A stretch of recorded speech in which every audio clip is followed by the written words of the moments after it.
وہ کھڑے ہونے کی طاقت نہیں رکھتے تھے. میں نے پوچھا ہے میرے بھائی جبریل یہ کیا ہے؟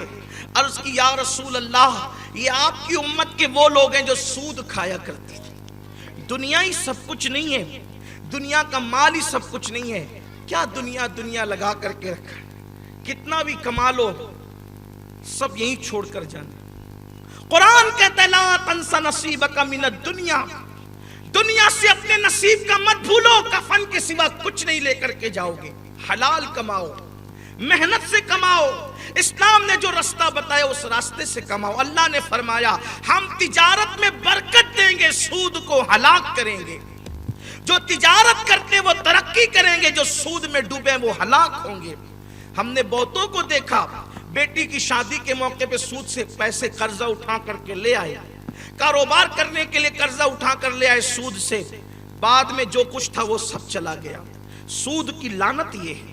اللہ نے کہہ دیا ہلاک ہوگا تو ہلاک ہوگا. اور پھر کتنی بڑی بات ہے, میں کہتا ہوں سود پر کوئی وعید نہ بھی ہو تو یہ کیا چھوٹی بات ہے. اللہ فرماتا ہے جو سود لے گا یہ سود دے گا, ہم اس کے ساتھ اعلان جنگ کرتے. اب بتاؤ کوئی اللہ سے جنگ کر سکتا ہے؟ کرتے رہو سود کھانے والوں, اب اللہ سے جنگ کرتے رہو. جیت سکے گا کوئی؟ انجام کیا ہوگا؟ میرے اللہ کی طاقت یہ ہے, نمرود کو اس نے لنگڑے مچھر سے ہلاک کیا. میرے اللہ کی طاقت یہ, فرعون کو اس نے دریا میں ڈبا دیا. آج تک فرعون کو کفن بھی نصیب نہیں ہے. توبہ کرو سود سے, آج سے پہلے لیا ہے تو توبہ کرو, اس لیے کہ سود حرام ہے, ماں کے ساتھ زنا کرنے کے برابر ہے. بلکہ حدیث پاک میں آتا ہے کہ جس نے سود کا 1 درہم کھایا, 1 درہم, اس کو اندازہ لگایا گیا ہے درہم کی قیمت 28 پیسے ہوتی ہے. درہم کی قیمت 28 پیسے ہوتی ہے. اب آپ مجھے بتائیں, یعنی جس نے سود کے 28 پیسے کھایا گویا اس نے اپنی ماں کے ساتھ زنا کیا. 28 پیسے کی اوقات کیا ہے, 28 پیسے کی حیثیت کیا ہے؟ بتائیں کیا اللہ تبارک و تعالی روزی نہیں دیتا؟ اللہ رزاق نہیں ہے؟ وہ تو دیتا ہے, سب کو عطا کرتا ہے. اس لیے سود گناہ کبیرہ ہے. اور اللہ کے رسول صلی اللہ علیہ وآلہ وسلم فرماتے ہیں جن لوگوں نے سود کھایا ہوگا, بیاج کھایا ہوگا, انٹرسٹ کھایا ہوگا, وہ لوگ جب قیامت کے دن اٹھیں گے تو اپنی قبروں سے وہ نکل نہیں سکیں گے. وہ ایسے ہوں گے جیسے ان پر کسی نے آسے بھی خلل کر دیا ہو. وہ ایسے ہوں گے بالکل حواس باختہ, وہ پاگلوں کی طرح ہوں گے, ان کے پیٹ بڑے بڑے ہوں گے, وہ کھڑے ہونا چاہیں گے مگر کھڑے نہیں ہو سکیں گے.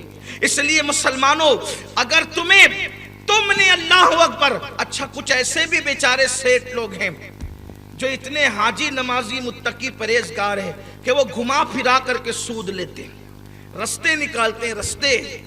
اللہ کے رسول صلی اللہ علیہ وآلہ وسلم نے فرمایا جو گھما پھرا کر کے سود کھائے گا وہ قیامت کے دن کتے اور سور کی شکل میں اٹھایا جائے گا. گھما پھرا کر سود لینے والوں, چھپ چھپا کر سود لینے والوں, انجام بہت برا ہے. کتی اور سور کی شکل میں قیامت میں اٹھایا جائے گا. آج لے ان کی پناہ, آج مدد مانگ ان سے, پھر نہ مانیں گے قیامت میں اگر مان گیا. میدان محشر کا پچھتانا کوئی پچھتانا نہیں ہے. اگر پچھتانا ہے تو آج پچھتاؤ, توبہ کرنا ہے تو آج توبہ کرو.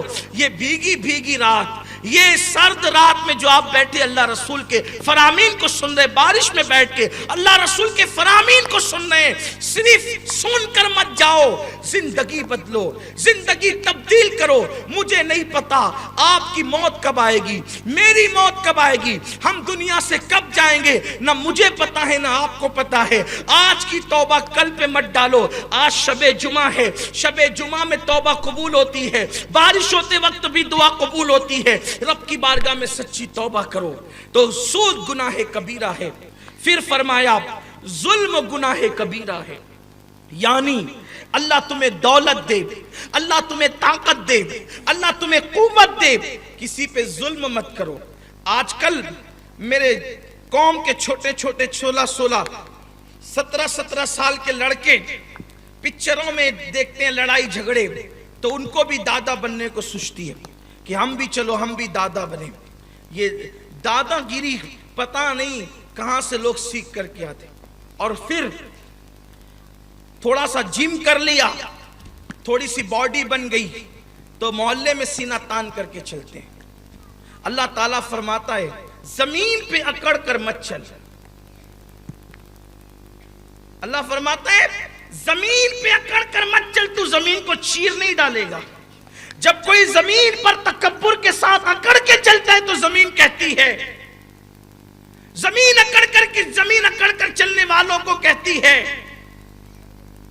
کہ ایک دن تجھے میرے اندر آنا ہے. وہ اکڑ کر چلنے والے تجھے وہ دبوچوں گی کہ تو یاد رکھے گا. سینہ تان کر اکڑ کر چلنے والوں, اور قدرت نے تمہیں طاقت دی ہے تو ظلم مت کرو. اللہ تعالیٰ کو ظلم پسند نہیں ہے. اللہ نے کبھی کسی ظالم کو زیادہ مہلت نہیں دی ہے. میرے کریم آقا مصطفیٰ جان رحمت صلی اللہ علیہ وآلہ وسلم کا فرمان ہے, اگر سینگ والی بکری نے بغیر سینگ والی بکری پہ ظلم کیا ہوگا, قیامت کے دن اس کا بھی بدلہ دلایا جائے گا. اور سنو اللہ کے حبیب غیب داں نبی صلی اللہ علیہ وآلہ وسلم فرماتے ہیں اگر ایک پہاڑ نے کسی دوسرے پہاڑ پہ ظلم کیا ہوگا تو ظالم پہاڑ کو قدرت ریزہ کر دے گی, کیونکہ قدرت کو ظلم پسند نہیں ہے. آج پڑوسی کمزور اور غریب ہو تو لوگ اس کو دباتے ہیں, ظلم ہے. بلکہ اب میں تو یہ بھی دیکھ رہا ہوں, سب کی بات نہیں کرتا, کچھ لوگوں کی بات کرتا ہوں. دو پارٹیوں میں جھگڑا ہوا, پتہ ہے حق پر کون ہے, پھر بھی لوگ ساتھ اس کا دیتے ہیں جو مالدار اور طاقت والا ہے. بلکہ اگر پنچایت بیٹھ جائے تو کچھ سردار لوگ ایسے بھی ہیں, ذلیل سردار, جو غریبوں کو دباتے ہیں, مالداروں کی رعایت کرتے ہیں. یہ اسلام نہیں ہے. اللہ فرماتا ہے جب تمہیں حکم بنایا جائے, اللہ کے رسول نے فرمایا جب تمہیں حکم بنایا جائے اس وقت تو تم انصاف کرو, ورنہ تم کئی جنت کی خوشبو سے بھی محروم کر دیے جاؤ گے. اور اگر تم نے انصاف سے کام لیا تو قیامت کے دن اللہ تمہیں عرش کا سایہ عطا فرمائے گا. لوگ منہ دیکھ کر آج فیصلہ کرتے ظلم ہے. اللہ نے کسی کا ظلم پسند نہیں کیا. چھوٹے چھوٹے لڑکے, تھوڑی سی طاقت آ گئی, گینگ بن گئی تو مار دھاڑ کرنا شروع کرتے ہیں. اللہ کے بندے بے سہارا نہیں ہے. تم کسی کو بھی مارو اس کا رب اللہ ہے, تم کسی پہ بھی ظلم کرو اس کا رب اللہ ہے. اسلام نے کسی کافر پر بھی ظلم کرنے کی اجازت نہیں دی, حتیٰ کہ اسلام نے کتوں کو بھی مارنے کی اجازت نہیں دی بلا وجہ. آج کل تو ہمارے محلے کے لڑکوں کا یہ حال ہو گیا ہے کہ شب برات جیسے تیوہار میں وہ کتوں کو مارتے پھرتے ہیں. کتوں کو مارنے والوں, اللہ کی مخلوق, یہ اللہ کی مخلوق, یہ ہنسنے کی بات نہیں ہے. آؤ ایک روایت آپ کے سامنے پیش کروں. سیدی خواجہ بندہ نواز گیسو دراز رحمت اللہ علیہ اپنے ملفوظات میں کہتے ہیں, دھیان سے سننا,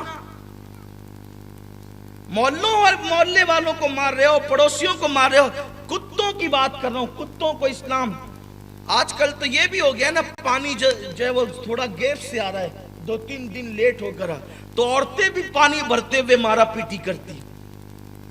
یہ ہنسنے کی بات نہیں. مذہب اسلام مارا پیٹی کی بات نہیں کرتا. ہمارا مذہب حسن اخلاق کی بات کرتا ہے. ہمارا مذہب حسن اخلاق کی بات کرتا ہے. محلے میں پڑوسی سے لڑ رہا ہے, جھگڑے ہو رہے ہیں, پانی بھرتے وقت جھگڑے, شادیوں میں جھگڑے, گھروں میں جھگڑے. ایسا لگتا ہے کہ جیسے لوگ جھگڑے کے لیے پیدا ہو گئے, حالانکہ انسان جھگڑے کے لیے ہے. تو انسان جھگڑالو, لیکن جھگڑے کے لیے پیدا نہیں ہوا. ابن آدم کو اللہ نے عبادت کے لیے بنایا. بندہ نواز گیسو دراز, اتفاق سے اسی ہفتے میں حضرت سرکار بندہ نواز کا عرس بھی گزرا. تو حضور بندہ نواز گیسو دراز رحمت اللہ علیہ فرماتے ہیں, دھیان سے سنیں. سرکار بندہ نواز کہتے ہیں کہ ایک بنی اسرائیل کے دور میں اللہ تعالیٰ نے ایک نبی پر وحی فرمائی. اللہ نے ارشاد فرمایا اس نبی کو کہ آپ بھی اس بستی سے نکل جائیں, اس بستی سے آپ بھی نکل جائیں, اور ایک عابد اس بستی میں رہتا ہے جو رات دن 24 گھنٹے عبادت کرتا ہے, اس کو بھی کہیں کہ وہ ایک کام کرے کہ اپنا گھر چھوڑے. اور ایک نچنیا رہتی ہے, نچنیا ناچ گانا کرتی ہے, وہ اپنا گھر چھوڑ کر اس نچنیا کے گھر میں جا کر کے مقیم ہو جائے. بس اسی نچنیا کا گھر بچے گا, باقی آگ برسے گی اور سب کو جلا دیا جائے گا. نبی کو تو کہا کہ آپ بستی سے نکل جائیں گے، اور یہ عابد صاحب جو عبادت کرتے ہیں، نیک پرہیزگار آدمی ہیں، اس کو نچنیا کے گھر جا کے 3 دن کم سے کم رہنا پڑے گا، آگ برسے گی۔ اس نبی نے اس شخص سے کہا کہ بھائی ایک کام کرو، میں تو بستی چھوڑ کر چلا، تم کو کرنا یہ ہے کہ تم کو وہ فلانی نچنیا اس کے گھر جانا ہے اور اس کے گھر میں قیام کرنا ہے، کیونکہ آگ برسے گی، سب جلے گا، نچنیا کا گھر بچے گا بس، اور کچھ نہیں بچے گا۔ آج کل نچنیوں کو لوگ برا سمجھتے ہیں، برا سمجھنا بھی چاہیے، گناہوں سے نفرت ہونی چاہیے اور گنہگاروں سے دوریاں بھی بنانی چاہیے، اس لیے کہ بری صحبت انسان کو برا بنا دیتی ہے۔ لیکن کبھی کبھی ایسا ہوتا ہے، اسی لیے کہتا ہوں نیکیوں پہ غرور مت کرنا۔ کبھی کبھی ایسا ہوتا ہے کہ کسی گنہگار سے قدرت اس کی ایسی ادا پسند کر لیتا ہے کہ جو بڑے بڑے نیکوکاروں کی ادائیں پسند نہیں آتی، اللہ کی شان ہے، اسے پتہ نہیں کیا پسند آ جائے۔ تو اس نے کہا کہ اپنے نبی سے فرمایا کہ اس کو کہو، اس عابد صاحب کو جو 24 گھنٹے عبادت میں گزارتا ہے، اس کو وہ نچنیا کے گھر جانا ہو۔ وہ گئے، مصلی کندھے پہ ڈالا، کہا کہ میں آپ کے گھر رہنا چاہتا ہوں۔ اس نے کہا حضرت جی یہاں تو ایک آتا ہے دوسرا جاتا ہے، یہاں آپ کیسے رہیں گے؟ کہا کہ دیکھو مجھے حکم یہی ہے، پردہ ڈال دو، میں کونے میں پڑا رہوں گا، تمہارا کام تم جانو، میں تمہارے کام میں کوئی عمل دخل نہیں کروں گا۔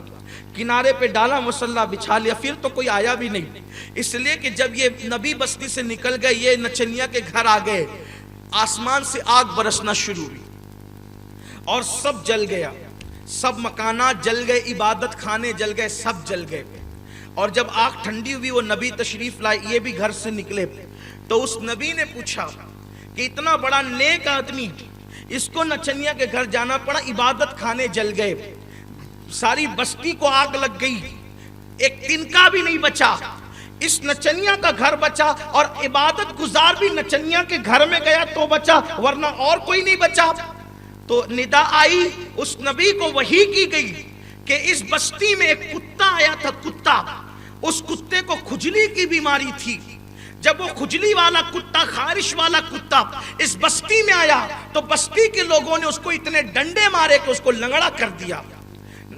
پہلے تو وہ بیمار تھا، نہ کھلایا نہ پلایا، اس کو ڈنڈے مار مار کر کے لنگڑا کر دیا۔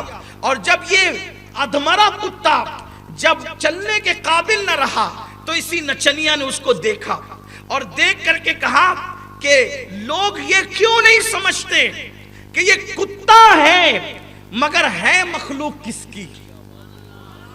یہ کتا ہے مگر ہے مخلوق کس کی؟ کتے کو کیوں دیکھتے ہیں؟ جس کی مخلوق ہے اس کو کیوں نہیں دیکھتے؟ تو اس کو کھلایا پلایا، اس کو مرہم پٹی کی، حتیٰ کہ کتا چلنے کے قابل ہو گیا۔ اللہ فرماتے ہیں ہم نے فیصلہ کر لیا، جس نے میری مخلوق پہ ظلم کیا میں آگ سے ان کی بستی کو جلا دوں گا، اور اس نچنیا نے اس کتے پہ رحم کیا، میں نے اس کے سارے گناہوں کو معاف کر دیا اور اسی کا گھر جلنے سے محفوظ کر لیا۔ اب آپ مجھے بتائیں کہ کتے کو خارش ہو، کتے کو کھجلی ہو اور اس پر لوگ ظلم کریں، اس کو ڈنڈے سے مارے پیٹے، ہاتھ پیر توڑ دے، تو اللہ اس بستی پر آگ برسا دیتا ہے۔ او دادا لوگوں، او دادا گیری کرنے والوں، اپنی قوت پر ناز کرنے والوں، جب تم کسی کا قتل کرتے ہو، جب تم کسی پہ چھری چکو نکالتے ہو، جب تم کسی پہ ڈنڈے برساتے ہو، کسی بے گناہ کا قتل عام کرتے ہو، کسی کا سر پھوڑ دیتے ہو طاقت کی بنیاد پر نہ، تم کیا سمجھتے ہو جب کتے کو زخمی کرنے پر اللہ جلال میں آ کے بستی کو جلا دیتا ہے تو انسانوں کو زخمی کرنے کی بنیاد پر کیا اللہ کو تم پر جلال نہیں آئے گا؟ پھر ایسے لوگ جو لوگوں کا مرڈر کرتے ہو، لوگوں کے پیسے چھینتے ہو، لوگوں سے بھتے وصول کرتے ہو، لوگوں پر ظلم کرتے ہو، پھر وہ کتے سے بدترین موت مرتے ہیں، ان کی میت پر کوئی رونے والا بھی نہیں ہوتا، ان کی میت پر کوئی آنسو بہانے والا بھی نہیں ہوتا۔ ظلم مت کرو، میرے جملے آپ کو کڑوے ضرور لگیں گے مگر یاد رکھنا، اچھی طرح یاد رکھنا، ظلم اللہ کو پسند نہیں ہے۔ اللہ ظلم کو ایک لمحے کے لیے گوارا نہیں فرماتا۔ تم اپنی طاقت کی بنیاد پر، اپنی گینگ کی بنیاد پر، اپنی قوت کی بنیاد پر لوگوں کو دہشت میں مبتلا کرتے ہو، یاد رکھنا ظلم کی رات نہ کسی کی رہی ہے نہ رہے گی۔ جب فرعون نے ظلم کیا، اس کے ظلم کے خاتمے کے لیے قدرت نے حضرت موسیٰ کو پیدا کیا۔